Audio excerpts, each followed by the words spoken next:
Bienvenue sur ma chaîne YouTube, je suis Henri-Luc. Aujourd'hui, je vais faire un ragoût de dindon sauvage. Mais avant, j'aimerais vous inviter à vous abonner à ma chaîne. Even though this video is in French, you can consult the recipe in the language of your choice on my website. Mon oncle Pierre et ma tante Denise sont d'excellents chasseurs.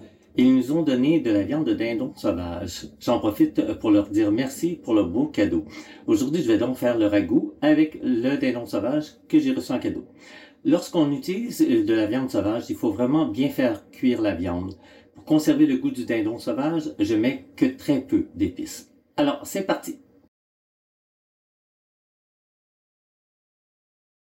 Alors, j'ai dans mon bol 4 cuillères à soupe de farine, une cuillère à thé de sel et une demi-cuillère à thé de poivre. Donc, on brasse. Et là, ce qu'on fait, c'est qu'on prend les morceaux de dindon et on les roule dans la farine. Et après ça, on les met sur une plaque de cuisson. Le beurre et l'huile commencent à pétiller, donc on peut mettre les morceaux de dindon. Si vous n'avez pas de dindon, vous pouvez utiliser de la dinde, vous pouvez utiliser toute autre viande. Si vous avez de l'ours, vous pouvez utiliser de l'ours. On y va peu à la fois. Il ne faut pas qu'il y en ait trop, qu'on puisse les tourner quand même. Alors mon feu est à 8 sur 9, et là on va les tourner. Les morceaux sont prêts à être retirés.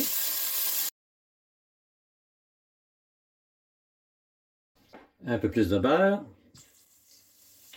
Et là, on ajoute les autres morceaux. On retire les derniers morceaux.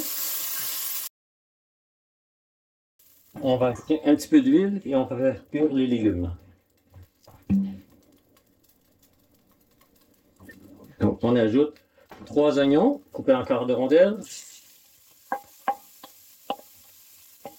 une branche de céleri, émincée.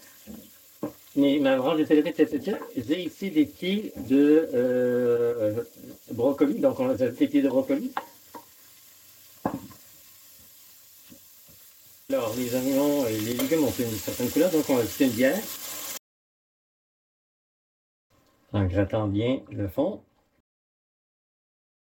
Donc, on va remettre la viande. On va ajouter 6 pommes de terre.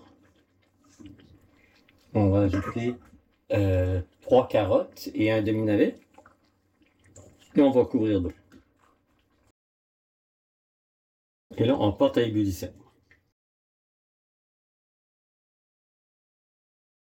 C'est pas encore à ébullition, on peut quand même enlever les impuretés. Les impuretés, c'est les petits morceaux qui ont collé dans le fond. Donc les morceaux de viande collés. Hop. Donc on enlève, on les met ici. Si on les voit, ça va être plus facile à ramasser avec l'écume. Écumer de façon grossière, pour enlever les particules plus grosses, on y va tout simplement de cette façon-là. Et on jette. Donc là, on s'assure que les impuretés ne restent pas dans le bouillon. Le point d'ébullition est atteint, donc on réduit à 4 sur 9. Et là, on commence à écumer. C'est normal qu'une viande sauvage fasse plus d'écume. Je constate qu'il y a encore des impuretés, donc j'y vais tranquillement de cette façon-là. Je vais les faire rentrer.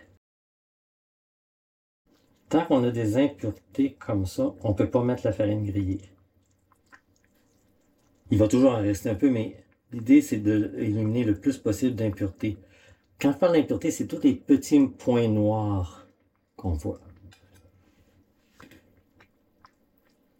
Et là, on le voit très bien. Et regardez.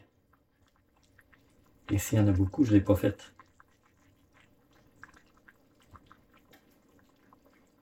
Là, je vais réduire un petit peu le feu. 3,5. Cette partie-là est pleine d'impuretés. On n'a pas trop perdre de bouillon. Vous voyez les impuretés ici. Je passe à travers un tamis fin. Et toutes les impuretés vont être enlevées. Donc, c'est une façon de conserver le bouillon.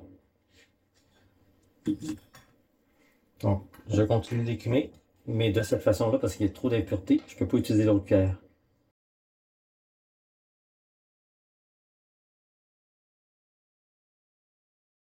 Alors maintenant, on va ajouter une tasse de petits pois.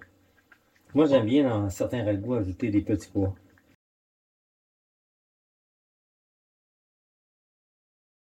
Alors, on va faire la farine grillée. La farine grillée, elle est ici. Et ici, j'ai 3/4 de tasse d'eau très froide et 3/4 de tasse de farine grillée. Donc, on met les deux ensemble. On peut ajouter le sel. Donc, le sel, c'est à peu près une cuillère à soupe. Donc, on ajoute le sel déjà. On peut ajouter déjà le poivre. Donc, on n'aura pas besoin d'ajouter le sel et le poivre à la sauce.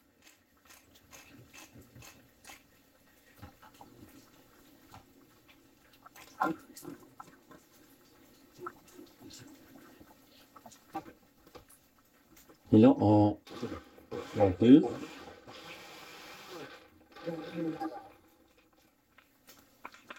Ok, ça manque d'eau froide.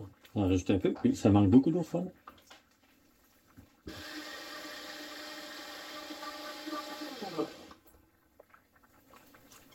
Donc, on voit que la sauce, elle est prête. Là, j'ai changé de... Je pensais que ça manquait. J'ai changé juste de... Je pensais que ça aurait été un petit peu moins. Donc, je remets ça là-dedans.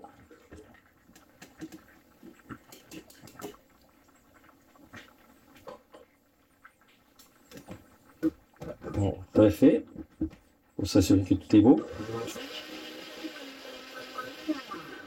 Bon, maintenant que tout est dissous, on va rajouter la moitié de... J'ai une louche et demie ici, donc je vais mettre la moitié. C'est du bouillon.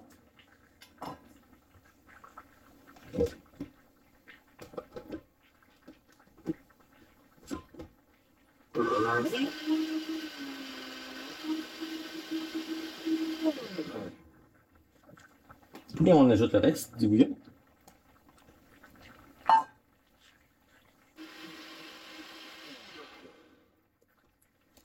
Donc, on est prêt à ajouter notre farine grillée à notre ragoût.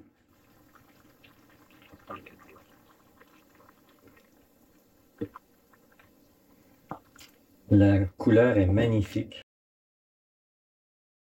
Le ragoût est très beau, là.